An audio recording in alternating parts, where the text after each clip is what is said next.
नमस्कार, मी अक्षता आऊट निर्मल youth foundation या संस्थेच्या सध्या अध्यक्षपदी कार्यरत आहे। यंदा हे गणेशोत्सव आले। गणेशोत्सव आले म्हणजे गणपती बाप्पाची स्थापना आली, सजावट आली आणि निर्माल्य देखील आले। निर्मल युथ फाउंडेशन हे गेल्या 4 वर्षापासून निर्माल्य जलस्रोतात जाणार नाही, पाण्याचं प्रदूषण होणार नाही यासाठी काम करत आहे, कार्यरत आहे। आणि हा आगळावेगळा उपक्रम आम्ही घेऊन येतो आहोत आपल्या सर्वांसाठी पर्यावरणपूरक गणेशोत्सव साजरा करण्यासाठी। चला तर मग कशा प्रकारे हा उपक्रम आपल्याला राबवता येईल हे पाहूया। नमस्कार। आता निर्माल्य फाउंडेशनच्या म्हणजे पुढाकाराने आपल्या निर्माल्य संकलन केंद्र चालू केलेलं आहे। म्हणजे गेले 5 वर्ष झाले कोपरगावात निर्माल्य तळ्याच्या बाजूला जेव्हा विसर्जन होतं तेव्हा इकडे तिकडे टाकलेलं असतं, पण आता निर्माल्य योग्य तऱ्हेने विघटन करण्यासाठी इकडनं म्हणजे शॉर्टिंग करून प्लास्टिक आणि निर्माल्य हा वेगळं करून म्हणजे संकलन करून आपण गणपती मंदिर ट्रस्टला आपण इकडनं डिपॉझिट करतो। त्याच्यामुळे आता कचरा पण वाढत नाही आणि प्लास्टिक पण डिवाईड होतं आणि प्लास्टिकचा विल्हेवाट योग्य तऱ्हेने लावण्यात येते।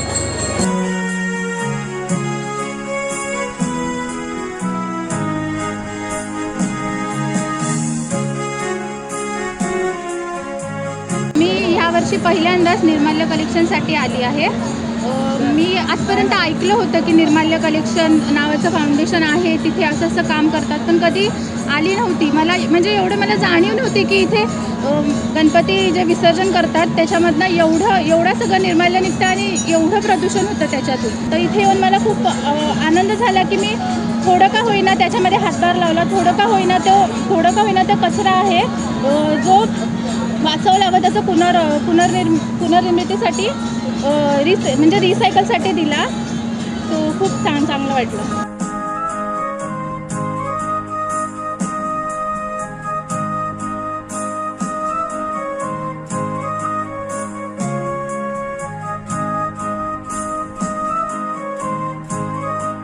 फाउंडेशनच नाही, पर्यावरण रक्षण मंडळ, KDMC शिवाय आपल्या डोंबिवलीचे सगळे जे नगरसेवक आहेत ते आणि ह्या सगळ्यांचा हातभार आहे। ते एवढंच नाही तर कॉलेजचे NSSचे विद्यार्थी, मग त्यात प्रगती कॉलेज असो, SI कॉलेज असो, यांच्यामध्ये चुरस लागते आणि खूप सुंदर रीतीने आमचे व्हॉलंटियर्स काम करतात।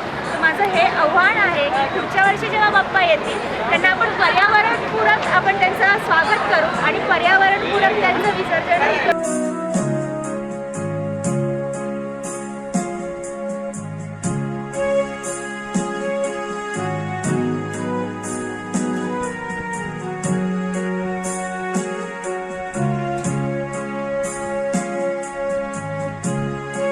निर्माल्य फाउंडेशन आपल्या डोंबिवलीमध्ये आहे।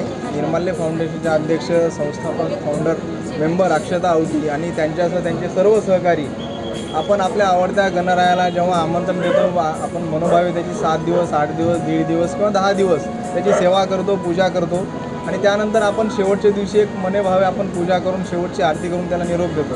परंतु निरोप देताना आपण आपल्या भारतीय संस्कृतीप्रमाणे जसं आपण सर्व एक फूल, हार, माळा, दुर्वा हे सर्व पूजा जे साहित्य आहे ते सर्व आपण आपल्या आवडत्या गणरायासोबतच आपण आपल्याला अशी इच्छा असते की आपण पाण्यामध्येच गणरायाला आपण विसर्जित करूया, कारण त्यासोबत आपल्या भावना आहेत, आपले संस्कार आहेत, तेवढे आपलं आध्यात्मिक संस्कृती आहे।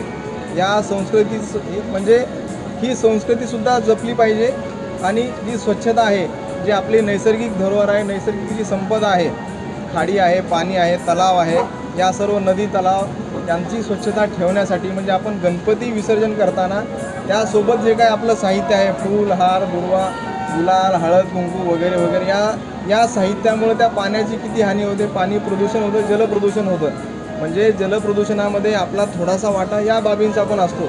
तर हे टाळण्यासाठी एक चांगला स्तुत्य उपक्रम निर्मल युथ फाउंडेशननं राबवलेला आहे। इथं ते त्यामध्ये सर्व वर्गीकरण करून वेगळा ते बाजूला करतात। म्हणजे एक प्रकारे ते गणरायाची आपली मनोभावे सेवा करतात। सेवा करण्याचे वेगवेगळे पद्धत, वेगवेगळे माध्यम असतात, त्यामध्ये हे माध्यम सर्वात स्तुत्य आहे आणि चांगलं आहे।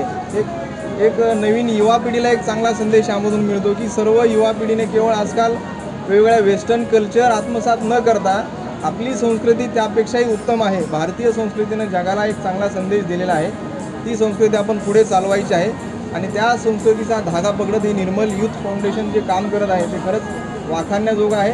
त्यांच्या सर्व सहकाऱ्यांना, सर्व टीमला आणि अक्षता आवटी यांचं काम, त्यांच्या सहकाऱ्यांचं काम असंच पुढं चालत राहावं मी आमच्या डोंबिवली वाहतूक उपविभागाकडून आपल्या सर्व टीमला, आपल्या सर्व सहकाऱ्यांना तुमचे काम असंच अविरतपणे आणि अव्याहतपणे चालत राहावं यासाठी माझ्याकडून मनापासून शुभेच्छा देतो.